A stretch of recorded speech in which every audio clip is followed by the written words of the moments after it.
All right, so you're ready to finally tackle this whole budgeting app thing. And I get it, there are like a zillion out there. Yeah. But don't worry, we're going to break it down, make sense of it all. We've got this awesome article, 5 Best Tips for Choosing Budgeting Apps. And it's packed with really solid advice. Yeah, the cool thing about this article is it doesn't just like throw features at you. It really starts with why. Exactly. It's not a one-size-fits-all kind of thing. It's like finding the right travel buddy. Yeah. They need to be down for the same adventures. Haha. I love that analogy. Right. So where does this financial journey even start? Well, the article really nails it. You got to start with some self-reflection. Before you even download anything, ask yourself, what are your budgeting pain points? Like, what's bugging you right now about managing your money? Exactly. And what are you hoping to achieve with this app? Is it conquering that credit card debt, saving for a house? Or maybe just like not stressing out every time you check your bank balance. Totally. And the article even mentions different budgeting styles, which I find fascinating. Oh yeah, like some people are all about tracking every penny. The financial detectives? Uh-huh. Exactly. While others are more big picture focused. It's like those personality quizzes. Which budgeting style are you? That's so true. It's like, do you color code your spreadsheet or just wing it? And knowing your style can really help you find an app that you'll actually use. Okay, so we've talked about identifying your needs. Let's get to the fun part, app features. Yes, the bells and whistles. This is where things get exciting.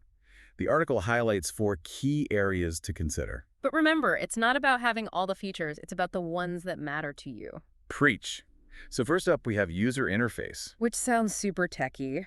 But it's basically how easy the app is to use, right? Exactly. Imagine a messy desk versus a super organized one. Ooh, I am definitely team organized desk. Right.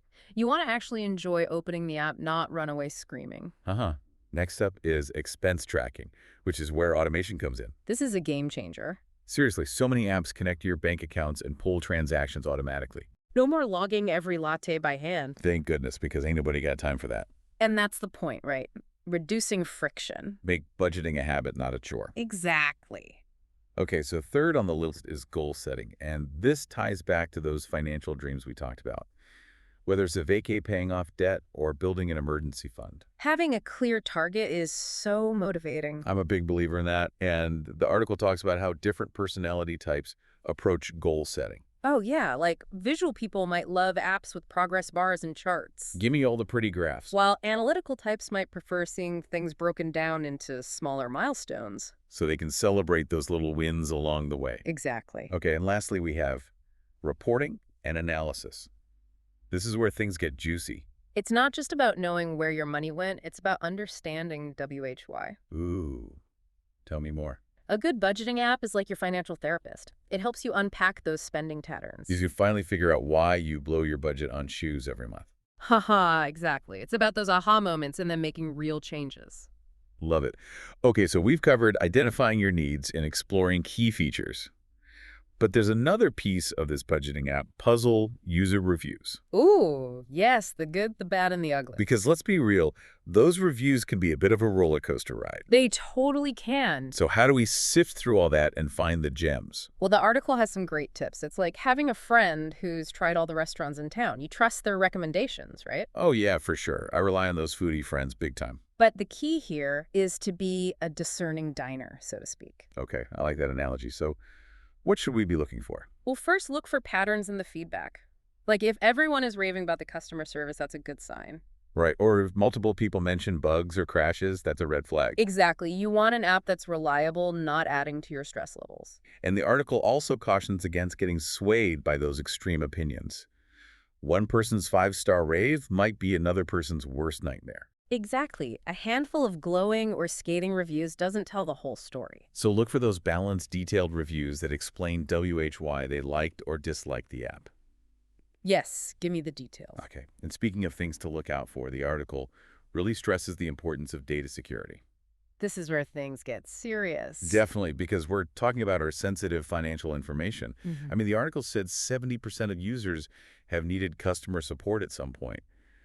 That's a lot of potential for vulnerabilities. It is, and that's why understanding an app's security measures is non-negotiable. Think of it like locking your front door. You wouldn't leave it wide open, right? Exactly. So what are those digital locks we should be looking for? Well, the article talks about encryption, which sounds kind of intimidating. It's actually simpler than it sounds. Think of it like sending your financial info in a coded message. Ooh, like a secret spy code. Exactly. Only the intended recipient can decode it. So it scrambles your data, making it nearly impossible for hackers to steal. Okay, that makes sense. And then there's two-factor authentication, or Yeah. 2FA. I see that everywhere, but I'm not sure I totally get it. It's basically an extra layer of security, even if someone gets your password. They can't access your account without that second verification step. Like a code sent to your phone or email. Exactly. It's like having a security guard at the door of your digital vault. Double the protection. I like it. And finally, the article mentions data privacy policies. Okay, confession time. I usually just click agree without reading those, We've all been there. but maybe I shouldn't. Think of it like this. Those policies outline the rules of the game. They tell you how the app is handling your data, who they might share it with. And what measures they're taking to protect it. Exactly. It's worth taking a few minutes to understand those rules before you hand over your financial life. Okay, that's a good point. I'll definitely pay more attention to those from now on. So we've covered a lot: identifying our needs, app features, navigating reviews, and prioritizing security. But there's one last piece of the puzzle we need to discuss: cost versus value. Ah, yes, the age-old question. Because some of these apps can get pricey. So Right. how do we decide what's worth our hard-earned cash? You got to be brutally honest with yourself. Are you really going to use all those fancy features? Or would a simpler, more affordable app do the trick? Right, and the article mentioned there are different cost models, free apps, subscriptions, one-time purchases. So it really depends on your budget and your needs. But how do we weigh cost versus value? Is it just about the price tag? It's about thinking long-term. Will this app grow with you as your financial needs change? Does it offer features that support your goals, or are you paying for bells and whistles you'll never use? That's a great point. It's about finding that sweet spot between affordability and functionality. Exactly. Okay, so we've covered a ton of ground here, and it's clear that choosing the right budgeting app is a pretty personal decision. But the article leaves us with a thought-provoking question. How often should you be updating your budget in the app? Ooh, that's a good one. And there's no right or wrong answer. It's about finding what works for you and your lifestyle. Are you a daily budget ninja or more of a weekly warrior? Exactly. And finding that rhythm might take some experimentation.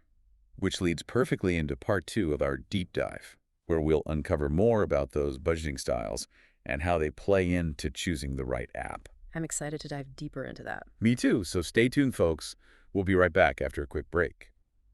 Picking up right where we left off, that question of how often to update your budget, it really shows how those different budgeting styles can make a difference. Right, like what works for one person might not work for another. Exactly. It's all about finding what fits your personality and lifestyle.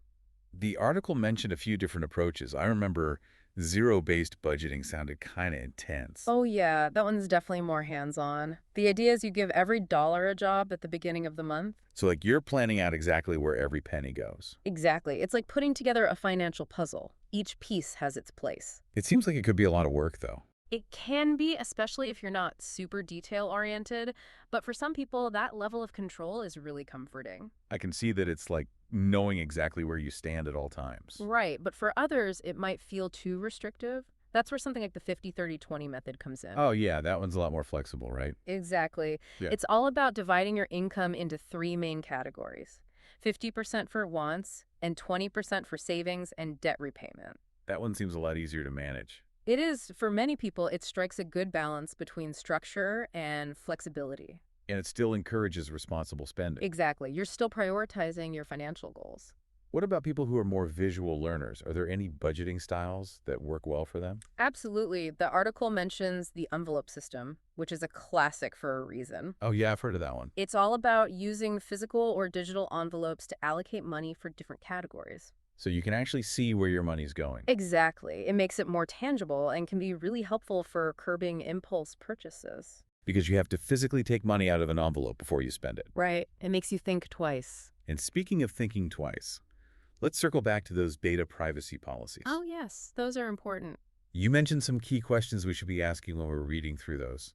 Absolutely. It's easy to just skim over them and click agree, but it's worth taking a few minutes to understand how your data is being handled.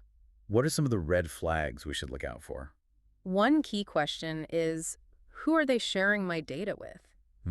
Some apps might partner with third-party companies for things like credit score analysis or even marketing. So even though we're using a budgeting app to manage our finances, our data could be going elsewhere. It's definitely something to be aware of. And another important question is, how long do they store my data? Do they delete it after a certain period, or do they keep it forever? Some apps might keep your information indefinitely, while others have policies for deleting data after a certain period of inactivity. That makes sense. Yeah. I mean, we delete our browsing history, so why not our budgeting data too? Exactly. And finally, it's always a good idea to see if they mention anything about data breaches. Do they have a plan in place for notifying users if their information is compromised? That's crucial. You want to know that they're taking security seriously? Absolutely. Transparency is key.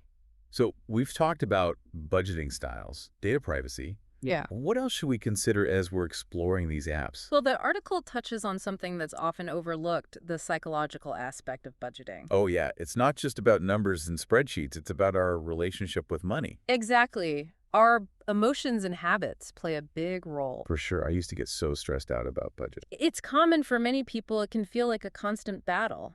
But the right app can actually make a big difference. Absolutely. Some apps are designed to be more encouraging and positive. Like they might use gamification or reward systems to motivate users? Exactly, while others are more straightforward and data-driven, appealing to those who find comfort in seeing the numbers. It's almost like finding a budgeting app that matches your personality. Exactly, and that's why it's so important to think about what will make you feel empowered, not overwhelmed. Because some features might trigger anxiety or guilt, while others might make budgeting more fun. It's all about finding that sweet spot where you feel in control without feeling restricted. So what's the key takeaway as we wrap up this part of our deep dive? Choosing the right budgeting app is a deeply personal journey. There's no one-size-fits-all solution. It's about understanding your needs, your goals, and even your personality. And finding an app that aligns with all of those factors. Which brings us to part 3, where we'll explore some real-world examples of budgeting apps and see how they stack up against everything we've learned. I'm excited to put this knowledge into practice. Me too. Stay tuned, Yeah. folks. We'll be right back after a quick break. Okay, so we've talked the talk. Now it's time to walk the walk. We've learned all about features, security, even the psychology behind budgeting apps.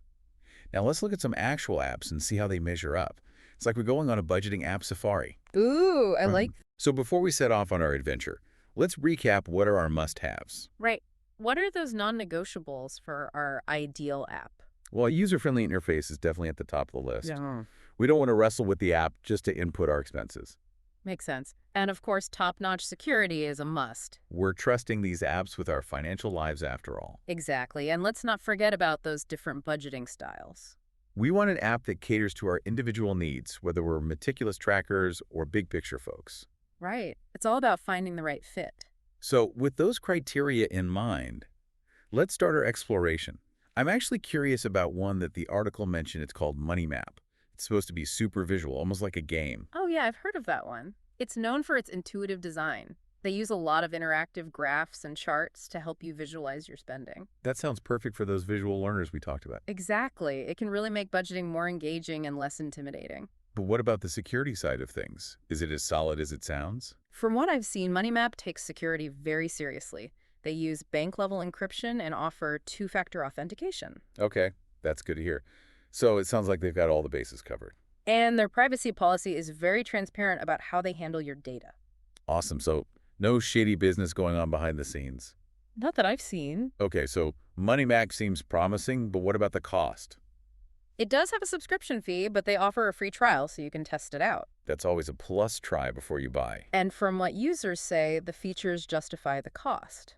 Like what kind of features are we talking about? They have really cool goal-setting tools and even a debt snowball feature. Oh, a debt snowball feature. I like the sound of that. It helps you pay down debt strategically by focusing on the smallest balances first. So it's like a motivational boost as you see those debts disappear one by one. Exactly. It's gamifying debt repayment. Okay, so Money Map seems pretty comprehensive. It's got visuals, security features, and even tackles debt. What about another app to compare it to maybe something a bit more minimalist? For those who prefer a simpler approach. How about Zen Budget? It's known for its clean and clutter-free interface. Zen Budget. I like the name already. It sounds very calming. It's all about mindful spending and simplicity. Feels like the opposite of those feature-packed apps that can feel overwhelming. Exactly. It's stripped down to the essentials: expense, tracking, goal setting, and basic reporting. So it's perfect for someone who's just starting out with budgeting or who prefers a less is more approach. Exactly. It's all about focusing on what truly matters. But does it skimp on security for the sake of simplicity? Not at all. They still use strong encryption and two-factor authentication, and their privacy policy is very clear about their commitment to data security. Okay, so we don't have to sacrifice security for a simpler experience. Nope. You can have the best of both worlds. And what about the cost for Zen Budget? They actually offer both a free and a premium version. So there's an option for everyone, no matter your budget. Exactly. You can choose the level that fits your needs. So we've looked at two very different apps. Money Map, which is visually engaging and feature-rich, and Zen Budget, which is minimalist and focused on mindful spending. It's amazing how there's an app out there for every budgeting personality. It really is. It's all about finding the one that speaks to you. So as we wrap up our budgeting app deep dive, what's the key takeaway for our listeners? The biggest takeaway is that choosing a budgeting app is a deeply personal journey. There's no one right answer. It's all about understanding yourself and your needs. And finding an app that aligns with those needs and helps you achieve your financial goals. Exactly. It should be a tool that empowers you, not stresses you out. So to all our listeners out there who are ready to embark on their budgeting app adventure, we hope this deep dive has given you the knowledge and confidence to find your perfect match. Remember, it's all about finding an app that makes budgeting feel less like a chore and more like a journey toward achieving your financial dreams. So go forth and conquer those budgets, folks. Happy budgeting.